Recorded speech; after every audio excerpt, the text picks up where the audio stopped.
Good morning, children. We are going to start with MCQs of civics, lesson number 7, markets around us. The first MCQ is that, according to the modern concept of marketing, dash is key to success.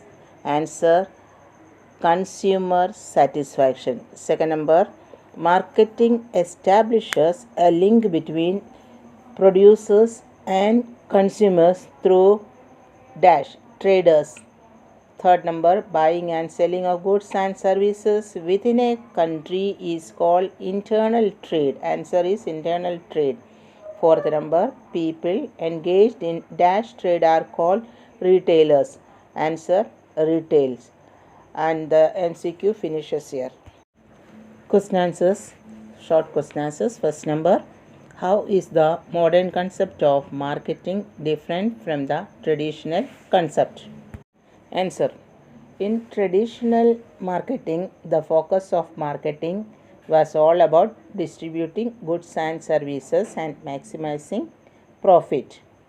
The needs and wants of customers were not studied or taken into account. According to the modern concept of marketing, consumer satisfaction is key to success. Modern concept of marketing means satisfying the consumers. Next question. Marketing is not about selling things alone. Explain the statement.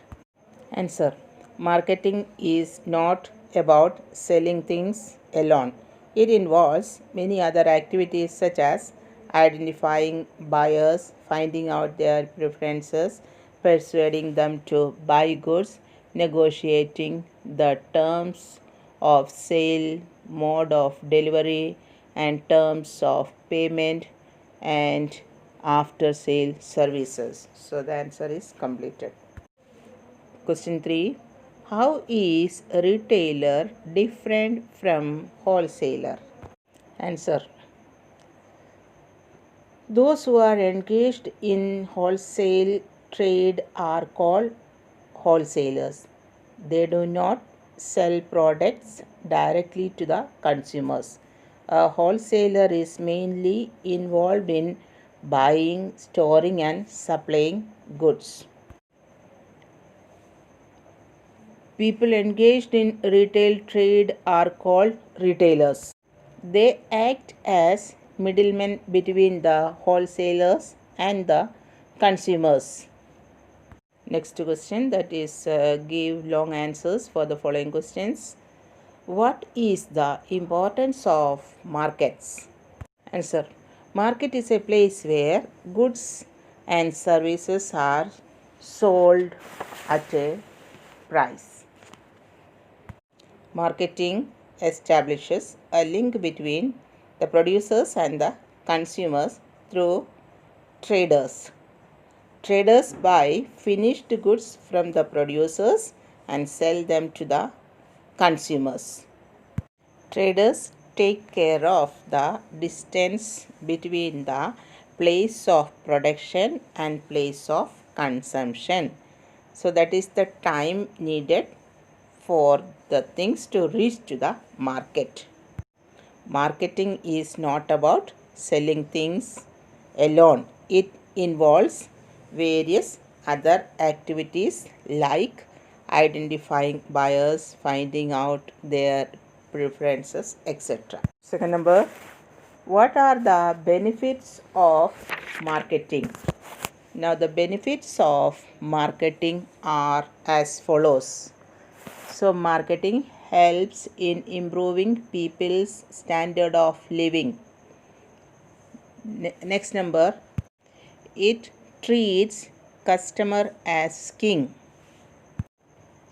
It generates employment in production and distribution sectors. It explores the export market for goods. Then it attempts to satisfy customers' need by designing products as per the demands of the market. It generates revenue in the process of buying and selling and bring in profit. Third question, explain any one type of distribution channel. Answer, there are two categories of distribution channel. First number, direct channels, and the second number, indirect channels. So we are going to start with direct channels. When the producers sell their goods directly to the consumer, it is direct channels. No middleman is present between the producer and the consumer. There can be two types of direct channels, that is through traveling salesperson and through retail shops. In direct selling, the salesperson tells the customers about the special features of product and how to use it. So the question answers of lesson number 7 is complete.